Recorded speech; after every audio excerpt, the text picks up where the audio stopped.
It's the Wednesday morning farmers market in the liberal enclave of Alexandria in Virginia, a state Joe Biden carried by 10 points in 2020, so this should be easy pickings. But after his disastrous debate performance last week, even these die-hard Democrats are in crisis mode. I just think he just needs to kind of go away. We're all very unsettled, uncomfortable, not sure what's going on. Well, it's some obvious things going on with him. His speech is slurred, whether he even understood. He sort of faded out when he was answering. It was pretty bad. Do you think Joe Biden is up for it? Sadly, I think not. And I think there should be a change. The question is who? So you were a fan, are a fan? Absolutely. I would never vote for Trump. You don't think that Biden can beat him? I don't think he's in a condition to continue.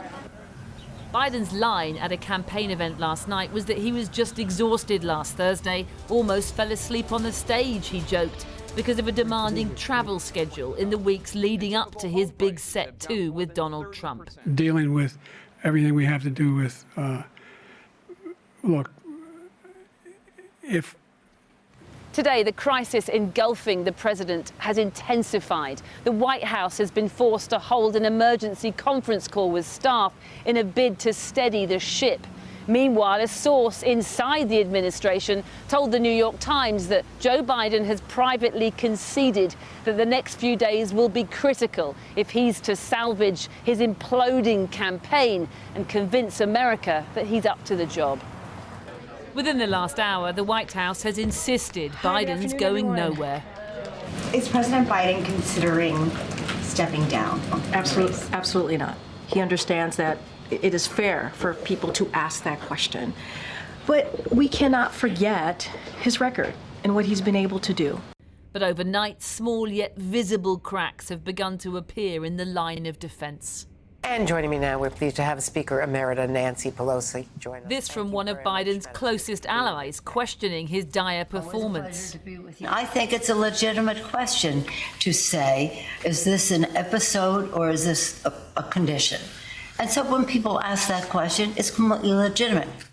While Congressman Jim Clyburn, a long-time Biden confidant, appeared to query the president's mental faculties.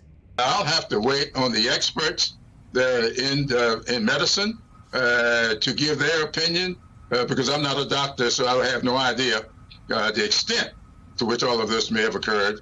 But when you are 81 years old, you are not as nimble as you are at 21. Look, I got the other one. Back at the market, there was a small Biden stand, though the campaigners didn't look too busy. They wouldn't talk, but we did find some voters sticking up for Joe Biden, including this 94-year-old working lawyer who says the panic is overbaked and people should give the president a chance. He was just tired.